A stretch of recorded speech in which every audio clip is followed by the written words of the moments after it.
Assalamualaikum warahmatullahi wabarakatuh. Kami di sini akan mempresentasikan materi bab 10 mengenai siklus konversi. Sebelumnya, perkenalkan saya Nazla Salsabila dengan NIM 2304311015 dan rekan saya Eva Hasana dengan NIM 2304311010. Baik, selanjutnya kami akan memulai pembahasan. Baik, sesuai judulnya, di sini kita akan membahas tentang siklus konversi. Sebelum memasuki materinya, kita harus memahami terlebih dahulu apa itu siklus konversi. Siklus konversi merupakan siklus yang memproses bahan baku atau suplai menjadi produk jadi, barang atau jasa yang siap digunakan untuk dijual. Dalam perusahaan jasa, siklus konversi ini terdiri atas sistem penggajian dan sistem akuntansi biaya. Dalam perusahaan dagang, siklus konversi ini terdiri atas sistem penggajian dan sistem persediaan. Sedangkan dalam perusahaan manufaktur, siklus konversi ini terdiri atas sistem penggajian, sistem persediaan, dan sistem akuntansi biaya. Nah, untuk memahami lebih lanjut lagi, di sini terdapat perbedaan dari beberapa sistem yang ada dalam siklus konversi. Yang pertama itu ada sistem penggajian. Nah, sistem penggajian ini tujuannya untuk menghitung gaji karyawan, mencetak cek, dan memelihara catatan gaji kumulatif. Nah, biasanya sistem ini tuh digunakan oleh perusahaan jasa, dagang, dan manufaktur. Jadi ketiga-tiganya menggunakan sistem penggajian ini. Untuk sistem selanjutnya itu ada sistem persediaan. Nah, tujuannya itu untuk memelihara pencatatan persediaan dan memberitahu manajer bila jumlah persediaan tertentu memerlukan penambahan. Nah, perusahaan yang menggunakan sistem persediaan ini ada perusahaan dagang dan manufaktur. Selanjutnya ada sistem produksi atau akuntansi biaya. Tujuan dari sistem ini untuk menentukan kos produk atau jasa dan mencatat harga tersebut dalam catatan akuntansi. Biasanya sistem produksi atau akuntansi biaya ini tuh digunakan oleh perusahaan jasa dan manufaktur. Nah, sistem aplikasi dalam teknik konversi itu memproses 5 jenis transaksi, yaitu pembelian barang, penjualan barang, transfer bahan baku, tenaga kerja, dan overhead ke dalam produksi, transfer barang dalam proses ke produk jadi, dan yang terakhir adalah penggajian. Nah, dalam jenis transaksi pembelian barang, dokumen yang terkait itu ada order pembelian dan laporan penerimaan barang voucher. Jenis transaksi penjualan barang yang kedua itu ada dokumen yang terkaitnya itu ada order penjualan, nota pengiriman, dan faktur penjualan. Yang ketiga ada transfer bahan baku, tenaga kerja, dan overhead pabrik ke dalam produksi. Nah, ini dokumen terkaitnya itu ada permintaan bahan baku dan tiket kerja. Untuk jenis transaksi yang keempat, transfer barang ke dalam proses ke produk jadi. Nah, dokumen terkaitnya itu ada perintah produksi. Dan terakhir, jenis transaksi penggajian. Nah, dokumen terkaitnya itu ada kartu jam kerja dan otorisasi gaji. Baik, di sini saya akan menjelaskan mengenai sistem persediaan. Sistem persediaan merupakan sebuah sistem yang memelihara catatan persediaan dan memberitahu manajer apabila jenis barang tertentu memerlukan penambahan. Sebuah sistem persediaan memproses 2 jenis transaksi, yaitu transaksi pembelian barang dan transaksi penjualan barang. Transaksi pembelian barang ada 2 metode. Yang pertama metode periodik, yang kedua metode perpetual. Nah, untuk jurnal metode periodik bisa teman-teman lihat di sini tertera bahwa debitnya itu pembelian dan di sisi kreditnya itu utang dagang. Dan untuk metode perpetual, sisi debitnya adalah persediaan barang dagang dan sisi kreditnya adalah utang dagang. Nah, untuk penjualan barang ada 2 metode juga, metode periodik dan perpetual. pertama metode periodik. Dalam metode ini, perusahaan tidak perlu membuat jurnal ketika terjadinya transaksi penjualan. Harga pokok penjualan itu dihitung dengan menambahkan nilai pembelian ke harga pokok persediaan awal. Nah, untuk metode perpetual tersendiri, perusahaan akan mendebit rekening harga pokok penjualan dan mengkredit rekening persediaan pada saat terjadinya transaksi penjualan. Nah, untuk laporan yang dihasilkan itu, sistem persediaan juga menghasilkan berbagai macam laporan, di mana mencakup laporan status persediaan, laporan per jenis persediaan, laporan pemesanan kembali, dan laporan hasil perhitungan fisik persediaan. Untuk catatan akuntansinya, perusahaan yang menggunakan metode perpetual membutuhkan sebuah rekening pembantu. Nah, rekening pembantu persediaan ini untuk mencatat perubahan yang terjadi apabila setiap jenis barang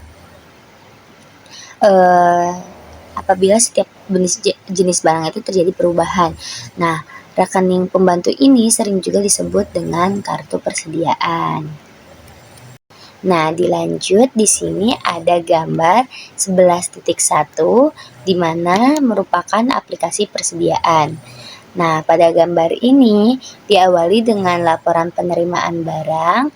Dokumennya itu dilanjutkan dengan validasi dan mengupdate dari laporan penerimaan barang tersebut. Nah, di sini ada dua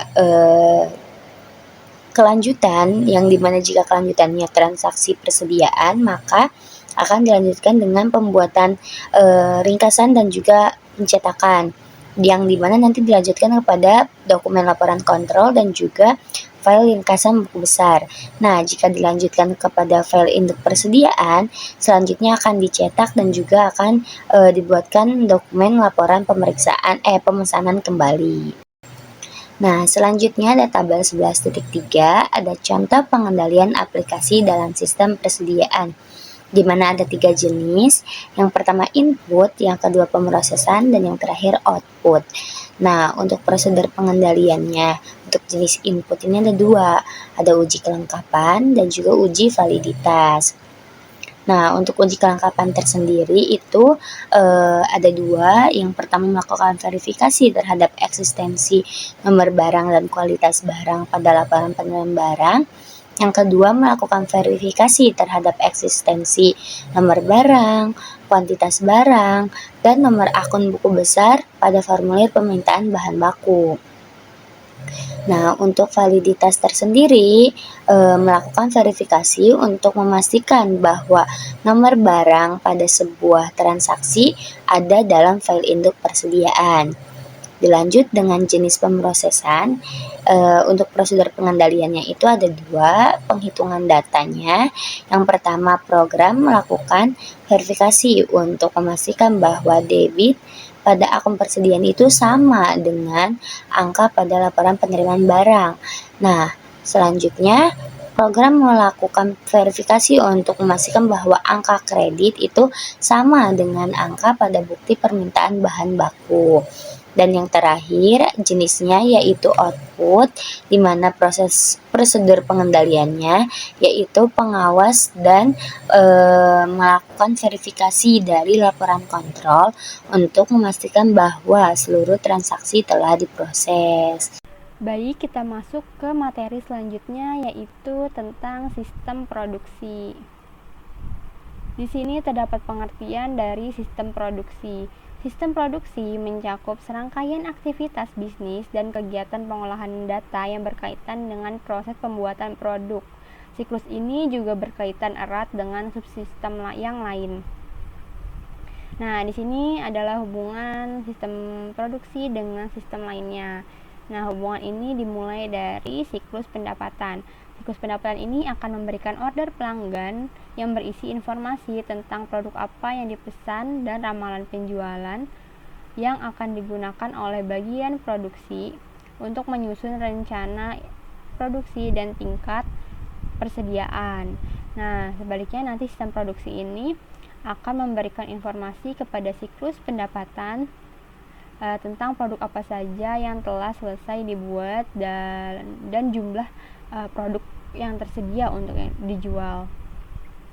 Nah, selanjutnya itu nanti sistem produksi ini akan mengirimkan informasi tentang bahan baku kepada siklus pengeluaran dalam bentuk surat permintaan pembelian.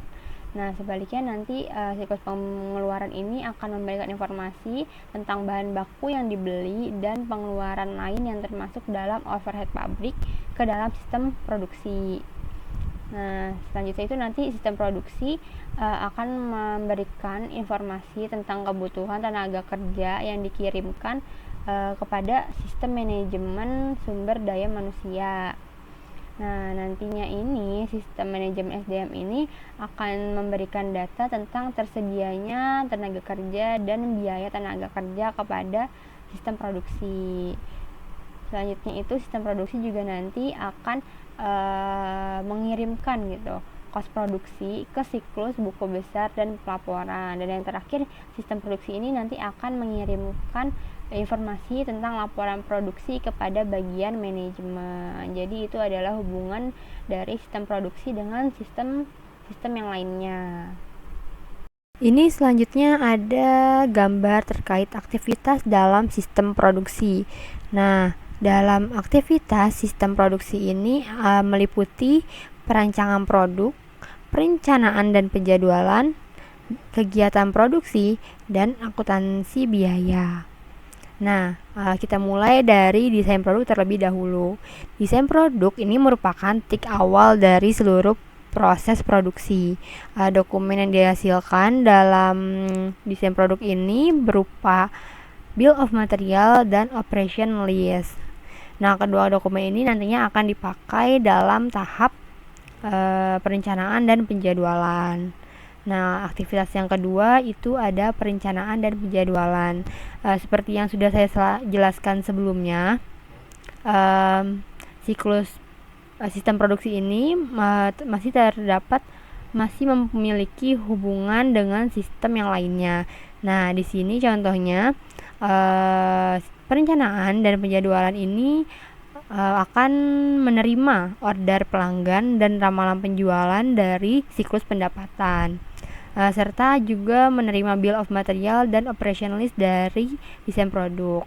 Nah, nantinya ini perencanaan dan penjadwalan akan menghasilkan dokumen berupa permintaan pembelian dan order produksi permintaan bahan tiket pindah. Selanjutnya aktivitas yang ketiga yaitu kegiatan produksi. Kegiatan produksi ini menerima order produksi permintaan bahan tiket pindah dari perencanaan dan penjadwalan.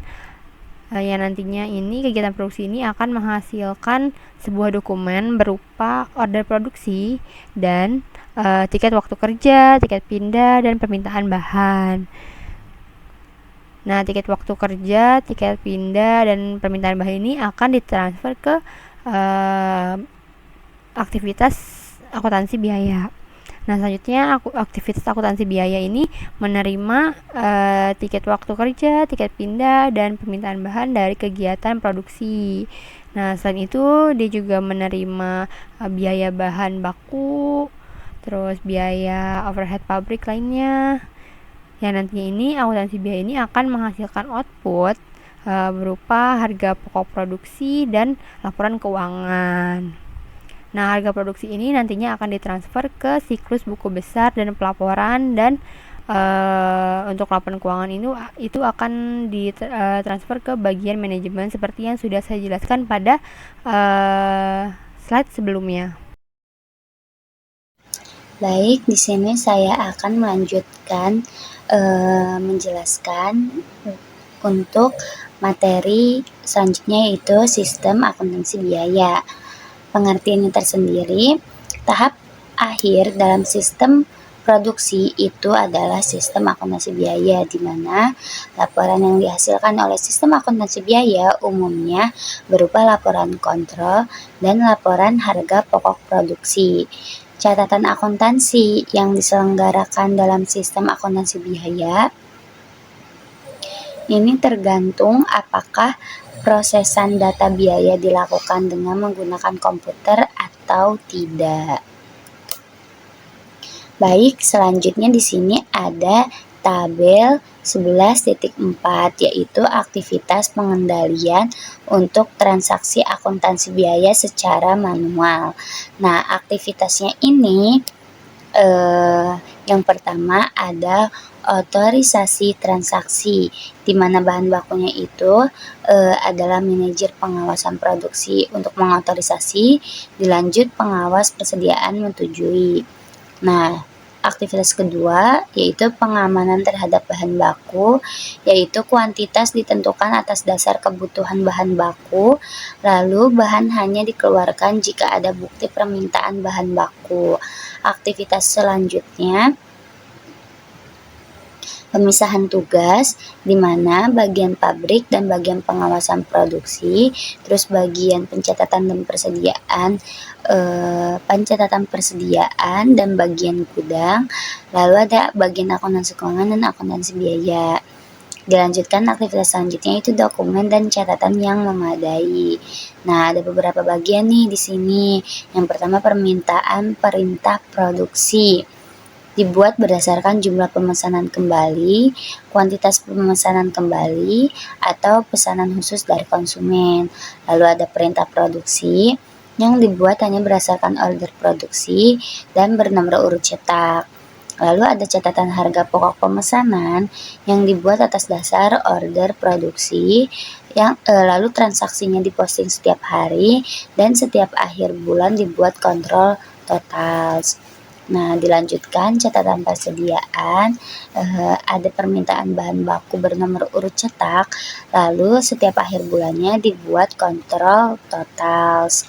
Nah, untuk yang terakhir ada buku besar yang dimana terdapat akuntansi biaya diintegrasikan ke dalam akuntansi keuangan, dibuat kontrol total dari catatan persediaan dan akuntansi biaya. Untuk aktivitas selanjutnya ada otorisasi transaksi. Nah, untuk otorisasi transaksi ini, manajer pengawasan produksi mengotorisasi, pengawas produksinya menyetujui. Nah, dilanjutkan ada pemisahan tugas, yang dimana pencatatan waktu kerja dan bagian penggajian, terus ada bagian pabrik dan pencatat waktu kerja, terus ada akuntansi biaya dan akuntansi keuangan, dan ada bagian penggajian dan bagian personalia. Nah, ada dokumen dan catatan yang memadai. Nah, untuk tenaga kerjanya itu ada catatan waktu kerja, yaitu waktu yang diperkenankan sesuai daftar kegiatan, lalu ada tiket waktu kerja dibuat untuk setiap penugasan, dan ada data pada tiket waktu kerja dan kartu dibandingkan. Nah, untuk biaya tenaga kerjanya ada daftar karyawan dan tarif upah gaji diperoleh dari bagian personalia. Terus postingan dilakukan seminggu sekali dan setiap akhir bulan itu dibuat kontrol total. Dan ada buku besar yang dimana jumlah data tenaga kerja langsung dibandingkan dengan total gaji. Nah, untuk aktivitas selanjutnya mengenai transfer barang dalam proses ke barang jadi. Nah, ada aktivitas yang pertama itu otorisasi transaksinya, manajer pengawas produksi mengotorisasi, lalu ada pengamanan bagi produk jadi yang transfer didasarkan atas laporan produk jadi. Lalu ada pemisahan tugas yang dimana pencatatan persediaan dan bagian gudang, dan juga ada akuntansi keuangan dan akuntansi biaya. Lalu ada aktivitas dokumen dan catatan yang memadai, yang dimana terdapat bagian laporan produk jadi, yang dimana di dalamnya dibuat segera setelah proses produksi selesai, lalu bernomor urut cetak. Terus ada catatan harga pokok pemesanan yang dihapus dari catatan barang dalam proses setelah diterimanya laporan barang jadi. Nah, dicatatnya itu setiap akhir bulan itu dibuat total kontrol. Nah, lalu ada catatan persediaan di mana laporan produknya itu bernomor urut cetak dan setiap akhir bulan dibuat total kontrol. Dan terakhir ada buku besar di mana akuntansi biaya itu diintegrasikan ke dalam akuntansi keuangan dan dibuat total kontrol dari catatan persediaan. Nah, selanjutnya pada gambar 11.7 ini ada flowchart prosedur akuntansi biaya secara manual, di mana ada 4 bagian. Yang pertama bagian gudang, yang kedua bagian pengawas produksi, yang ketiga bagian akuntansi biaya, dan terakhir bagian pabrik, di mana diawali dengan dokumen laporan order ulang. Nah, ditransfer ke pengawas produksi, lalu membuat dokumen jadwal produksi secara manual. Dilanjut dengan membuat dokumen rangkap order produksi, yang nantinya dokumen rangkap order produksi satunya akan ditransfer ke bagian pabrik, dan yang rangkap 2-nya akan ditransfer ke bagian akuntansi biaya. Nah, untuk yang ditransfer ke bagian akuntansi biaya itu dilanjutkan dengan membuatkan dokumen yang disiapkan catatan biayanya, dilanjutkan akan diarsipkan sesuai dengan nomor urut, dan akan dilanjutkan dengan membuat dokumen catatan biaya produksi. Nah, dalam catatan biaya produksi ini akan dilanjutkan lagi dengan catatan biaya, dan juga akan dilanjutkan lagi bersama dengan order produksi final yang ditransfer dari bagian pabrik ke bagian akuntansi biaya, dilanjutkan kepada dokumen hitung harga pokok per unit, lalu dilanjutkan dengan jurnal voucher, ada juga dilanjutkan dengan diarsipkan sesuai dengan nomor urut, dan akan simpan ke akuntansi keuangan. Nah, di sini yang dokumen rangkap 1 tadi yang ditransfer dari laporan pengawas produksi kepada bagian pabrik itu dilanjut dengan pembuatan bukti permintaan bahan. Nah, dilanjut dengan bukti permintaan bahan itu ditransfer ke bagian gudang, yang dimana nanti bagian gudang ini akan mengeluarkan bahan dan akan membuat bukti permintaan bahan yang nanti akan ditransfer ke bagian akuntansi biaya. Nah, untuk bagian pabrik tadi ketika sudah membuat bukti permintaan bahan akan dilanjut dengan membuat produk. Nah, setelah membuat produk itu disiapkan tiket kerjanya, lalu tiket kerja tersebut ditransfer ke bagian akuntansi biaya. Nah, selain ditransfer juga akan dibuat order produksi final oleh bagian pabrik, dan order produksi final ini ditransfer lagi ke akuntansi biaya. Nah, tadi ada transfer dari bagian gudang dan bagian pabrik itu. Bagian gudang ada bukti permintaan bahan, bagian pabrik ada tiket kerja yang nantinya akan digabung bersama dengan pencatatan biaya produksi. Lalu catatan ini akan digabung dengan dokumen dari order produksi final. Yang keduanya itu akan dilanjutkan dengan dokumen hitung harga pokok per unit. Nah, oleh bagian akuntansi biaya. Nah, selanjutnya akan dibuat dokumen jurnal voucher, dan juga akan diarsipkan secara nomor urut, dan nantinya jurnal voucher ini akan diberikan kepada akuntansi keuangan. Lalu di sini ada flowchart yang kedua, yaitu gambar 11.8 mengenai prosedur akuntansi biaya berbasis komputer. Tadi berbasis manual, sekarang berbasis komputer. Nah, di sini sama ada 4 bagian. Yang pertama bagian gudang, yang kedua ada pengawas produksi, yang ketiga ada departemen pengolahan data, dan yang terakhir ada bagian pabrik. Nah, yang pertama untuk bagian gudang ini dimulai dengan laporan order ulang. Nah, laporan order ulang ini ditransfer ke bagian pengawas produksi, lalu akan dibuatkan jadwal produksi dan akan dilanjutkan dengan membuat dokumen rangkap order produksi.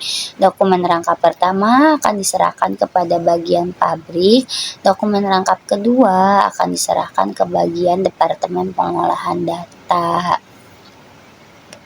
Nah, untuk dokumen rangkap pertama yaitu order produksinya akan diserahkan ke bagian pabrik yang nantinya akan dilanjutkan untuk membuat bukti permintaan bahan yang dilanjutkan untuk bukti ini ada yang dilanjutkan untuk membuat produk, ada juga yang dilanjutkan untuk membuat bukti permintaan bahan. Nah, untuk membuat dokumen produk secara manual ini akan dilanjutkan dengan membuat tiket kerja secara manual yang nantinya tiket kerja ini akan ditransfer ke bagian Departemen Pengolahan Data. Nah, ketika membuat tiket kerja ini bisa juga dilanjutkan dengan membuat laporan produk jadi, yang dimana nanti laporan produk jadinya akan ditransfer ke bagian Departemen Pengolahan Data juga sama. Nah, untuk tadi bukti permintaan bahannya, dokumennya itu bisa ditransfer ke bagian gudang. Nah, ketika bagian gudang ini mengeluarkan bahan, dilanjutkan dengan bukti permintaan bahan yang akan ditransfer ke bagian Departemen Pengolahan Data. Nah, bukti permintaan bahan ini bersamaan dengan tiket kerja tadi yang ditransfer dari bagian pabrik akan dilanjutkan dengan mengentry data produksi oleh Departemen Pengolahan Data yang nantinya dari entry data ini dilanjutkan ke bagian pengolahan data bagian F-nya, terus untuk bagian D tadi yang laporan produk jadi ini dilanjutkan dengan mengentry data produksi yang nantinya akan dilanjutkan untuk menghitung harga pokok per unit dan juga mencetak laporan harga pokok per unit. Nah, di mana hal itu adalah transferan dari dokumen rangkap order produksi tadi yang bagian E-nya yang kedua itu dilanjutkan oleh Departemen Pengolahan Datanya itu mengentry data produksi, lalu dilanjutkan dengan membuat file harga pokok pesanan. Nah, yang tadi file harga pokok pemesanan itu adalah transfer data dari entry data yang bukti permintaan bahan dan tiket kerja. Nah, setelah itu dilanjutkan dengan membuat dokumen secara permanen yaitu file harga pokok pemesanan dan juga ada file harga pokok pemesanan. Ini ada dua filenya yang nantinya akan digabungkan dan dibuat file transaksi biaya. Nah, nantinya dilanjutkan dengan menghitung harga pokok per unit dan mencetak laporan harga pokok per unit yang tadi dari bagian D juga sama. Ketika sudah mengentry data produksi itu menghitung harga pokok per unit dan juga mencetak laporan harga pokok produksi. Nah, di mana nanti kedua ini akan dilanjutkan dengan ada jurnal voucher, ada juga laporan harga pokok produksi. Nah, jika lanjutannya adalah jurnal voucher, nantinya akan diarsipkan sesuai dengan nomor urut dan juga setelah diarsipkan akan dikirim ke bagian akuntansi keuangan seperti itu. Lalu di sini tabel 11.5 itu ada prosedur pengendalian dalam sistem akuntansi biaya. Nah, ada 3 kolom ini. Yang pertama ancaman, yang kedua ada akibat, yang ketiga ada prosedur pengawasannya. Nah, yang pertama, ancaman pertama itu transaksi tidak diotorisasi. Jika transaksi tidak diotorisasi, maka akibatnya adalah produksi dan persediaan berlebih, terus terjadi juga keusangan, terus produksi terlalu rendah, terus bisa kehabisan barang dan juga bisa kehilangan penjualan. Nah, untuk prosedur pengawasannya tersendiri agar tidak terjadi ancaman seperti itu, yang pertama adalah peramalan penjualan yang akurat, yang kedua catatan persediaannya harus lebih akurat, yang ketiga ada otorisasi produksi, yang keempat adalah pembatasan akses ke program perencanaan produksi dan ke belangko order produksi. Nah, jika ancamannya itu pencurian dan kerusakan persediaan, maka akan berakibat kehilangan aset dan catatan persediaan terlalu besar. Nah, untuk prosedur pengawasannya agar tidak terjadi ancaman tersebut, yang pertama ada pembatasan akses fisik, yang kedua pencatatan terhadap seluruh transfer internal persediaan, yang ketiga ada pemisahan tugas yang tepat, dan yang terakhir ada penghitungan fisik persediaan periodik dan pembandingan hasilnya dengan catatan persediaan.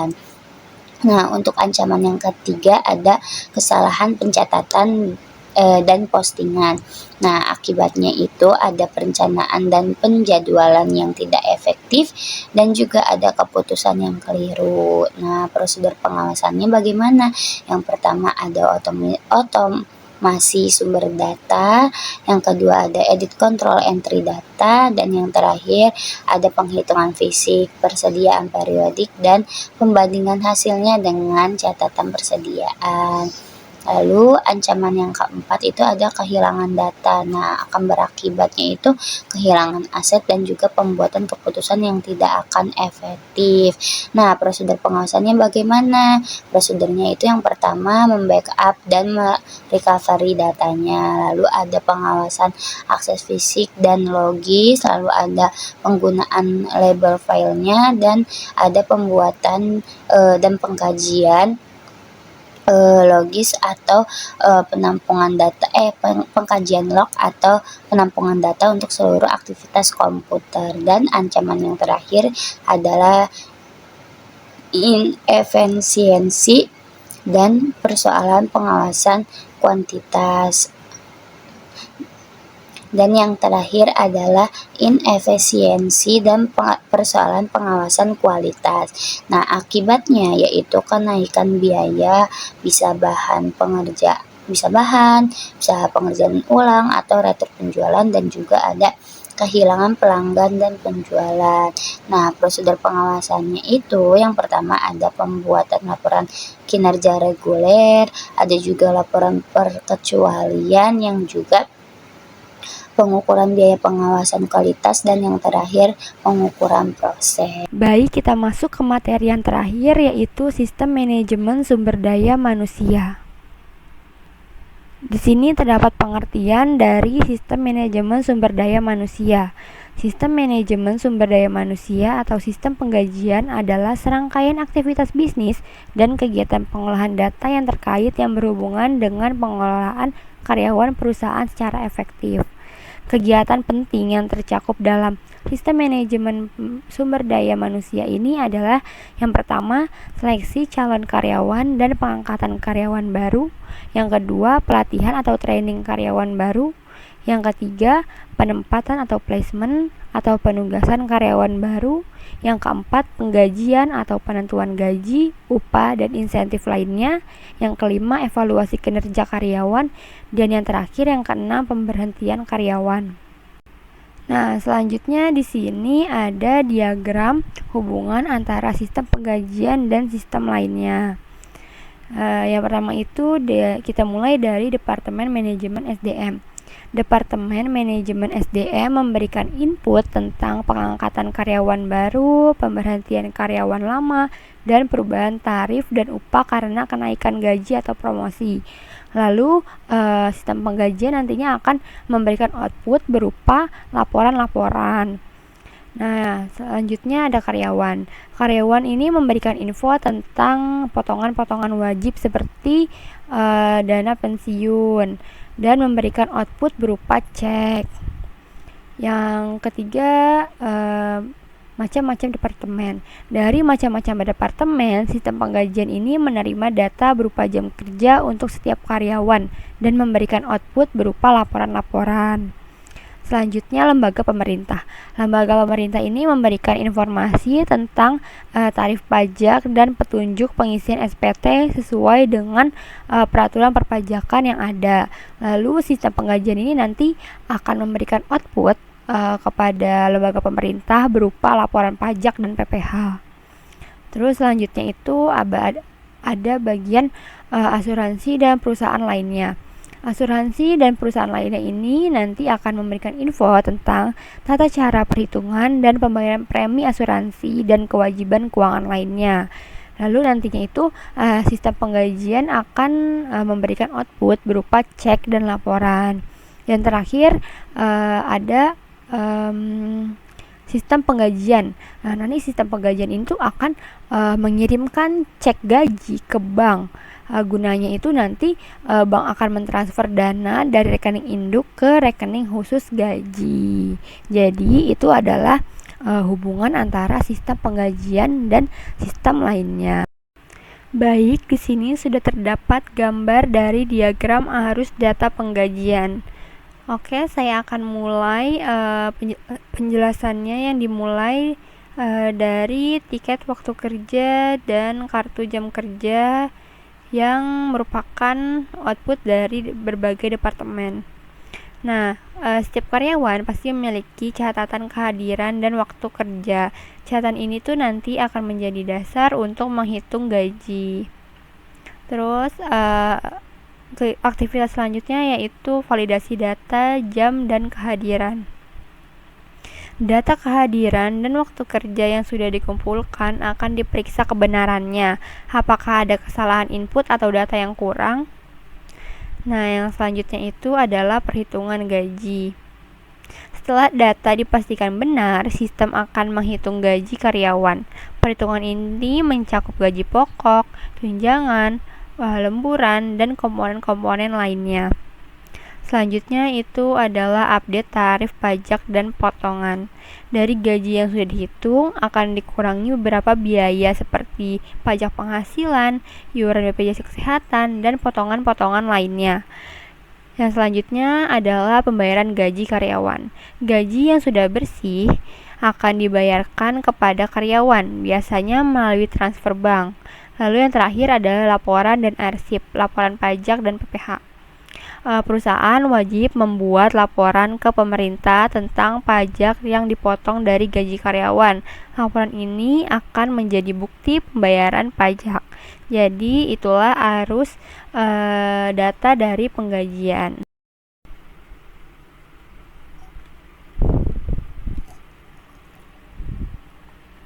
Baik, di sini sudah terdapat gambar flowchart dari prosedur penggajian manual. Sebenarnya untuk prosedur penggajian manual ini dimulai dari bagian personalia yang mendistribusikan SK pengangkatan kepada supervisor dan bagian gaji. Jadi di sini saya akan memulai dari bagian supervisor terlebih dahulu. Supervisor ini menerima tebusan SK pengangkatan. Setelah itu, bagian supervisor ini menyiapkan schedule kerja untuk karyawan baru, lalu memberikan beban pekerjaan kepada karyawan baru. Terus, nantinya itu biasanya menjelang tanggal pembayaran gaji, bagian ini akan memeriksa tiket kerja dan kartu jam kerja. Nanti setelah diperiksa itu, kartu jam kerjanya akan diteruskan ke bagian gaji, sedangkan tiket kerjanya akan diserahkan ke bagian akuntansi. Lalu kita ke bagian karyawan. Setelah menerima surat pengangkatan, karyawan baru itu biasanya akan memperoleh schedule kerja dari atasannya langsung. Lalu kita ke bagian gaji. Bagian gaji ini menerima tebusan surat pengangkatan pegawai baru yang seperti yang saya sudah jelaskan sebelumnya. Nantinya ini bagian gaji ini akan menggunakan SK tersebut sebagai dasar untuk pembuatan catatan gaji kumulatif yang sementara ini akan diarsipkan berdasarkan urut abjad.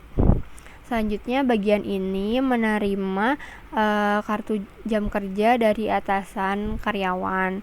Atas dokumen ini biasanya bagian gaji itu akan membuat daftar gaji dan menyerahkannya ke bagian utang.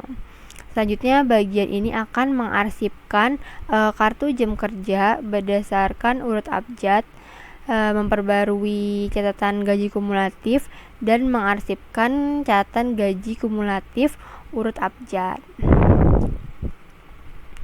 Lalu kita ke bagian utang. Di bagian utang ini dia menerima daftar gaji dari bagian gaji. Selanjutnya itu bagian ini membuat voucher dan menyerahkannya kepada bagian keuangan bersamaan dengan daftar gaji.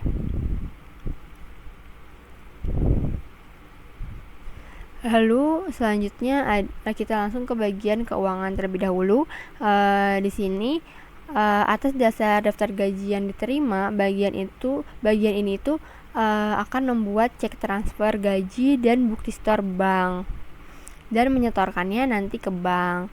Lalu bagian ini juga membuat dan menandatangani cek gaji serta membayarkannya kepada karyawan.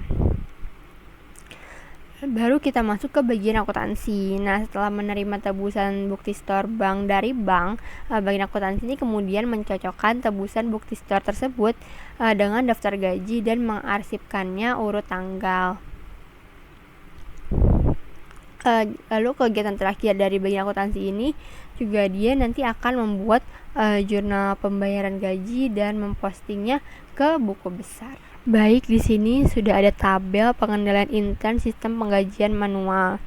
Aktivitas-aktivitas yang ada dalam pengendalian intern sistem penggajian manual terdiri dari otorisasi transaksi, pengamanan terhadap aset dan catatan, pemisahan tugas, dan yang terakhir ada dokumen dan catatan yang memadai. Kita mulai dari otorisasi transaksi terlebih dahulu. Penyelia mengotorisasi, bagian keuangan menyetujui. Lalu, aktivitas selanjutnya, pengamanan terhadap aset dan catatan.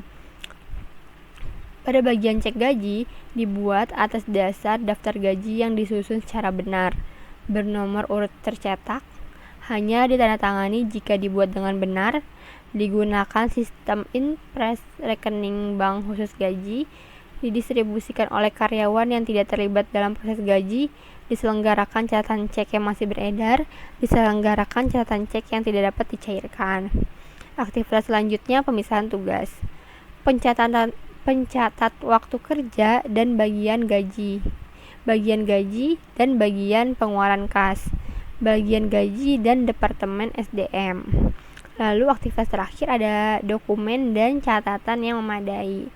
Daftar karyawan dan tarif gaji yang terkini diperoleh dari Departemen SDM. Kartu jam kerja dikaji ulang. Lalu pembuatan daftar gaji dikaji ulang juga. Baik, di sini sudah ada gambar flowchart dari prosedur penggajian berbasis komputer. Kalau tadi berbasis manual, yang sekarang berbasis komputer. Nah, yang berbasis komputer ini dimulai dari Departemen Penggajian. Departemen Penggajian ini menerima kartu jam kerja dan tiket waktu kerja dari berbagai departemen. Yang selanjutnya, departemen ini akan membuat rekonsiliasi dan menginput data gaji ke komputer, lalu mengarsipkan kedua dokumen tersebut urut nomor. Selain itu, Departemen Penggajian juga mengarsipkan daftar gaji urut tanggal yang diterima dari daftar gaji yang telah dibayarkan. Terus selanjutnya di sini ada Departemen Pengolahan Data. Departemen Pengolahan Data ini menerima input data gaji dari Departemen Pengolahan Data. Setelah itu ia akan menjalankan program pengurutan data. Hasilnya adalah data gaji yang telah urut. Selanjutnya, bagian ini menjalankan program pembuatan cek dengan menggunakan file induk gaji dan file buku besar. Keluaran dari proses ini adalah yang pertama, gaji karyawan yang akan diserahkan ke Departemen Keuangan atau kasir, lalu daftar gaji yang akan diserahkan ke bagian utang, dan laporan berbagai macam laporan periodik yang akan diserahkan ke berbagai macam departemen. Lanjut ke bagian manajemen SDM. Manajemen SDM ini melakukan perubahan data personalia, lalu dia mengentry data dan menghasilkan file induk gaji. Kita ke bagian utang. Bagian utang ini menerima daftar gaji dari Departemen Pengolahan Data. Setelah itu memberikan otorisasi dan membuat voucher. Yang selanjutnya ini voucher dan daftar gajinya ini akan diserahkan ke bagian kasir. Kita lanjut ke bagian kasir. Bagian ini menerima cek gaji karyawan dari Departemen Pengolahan Data. Selanjutnya juga menerima voucher dan daftar gaji, yang kemudian memeriksa dan menandatangani cek, lalu membatalkan atau mengecap lunas voucher tersebut. Kemudian kasir ini akan mendistribusikan dokumen-dokumen tersebut. Yang pertama ini ada daftar gaji yang akan diserahkan ke bagian gaji, voucher yang akan diserahkan ke bagian akuntansi, cek gaji yang akan diserahkan ke bagian karyawan, dan cek transfer gaji yang akan diserahkan ke bank. Jadi itu adalah prosedur dari penggajian yang berbasis komputer ini. Baik, di sini selanjutnya sudah ada prosedur pengandalian dalam sistem penggajian. Di sini sudah ada ancaman, akibat, dan prosedur pengawasannya itu bagaimana. Kita mulai yang pertama. Yang pertama ini ada pengangkatan karyawan yang tidak mumpuni dan jujur. Akibatnya ini terdapat kenaikan biaya operasi, produktivitas rendah, dan pencurian aset. Prosedur pengawasan yang dapat kita lakukan adalah standar pengangkatan karyawan, terus verifikasi skill pelamar, referensi, dan riwayat pekerjaannya. Terus yang kedua, ancamannya ada pelanggaran peraturan ketenaga kerjaan. Akibatnya itu yang pertama ada denda, dan yang kedua ada sanksi moral. Prosedur pengawasan yang dapat dilakukan adalah dokumentasi prosedur pengangkatan karyawan. Ancaman yang ketiga ada perubahan file induk penggajian secara tidak sah. Akibatnya terdapat kenaikan biaya, laporan dan catatan yang tidak akurat, bahkan dapat mengakibatkan kehilangan aset atau kas. Prosedur pengawasannya yaitu pemisahan tugas dan pengawasan akses.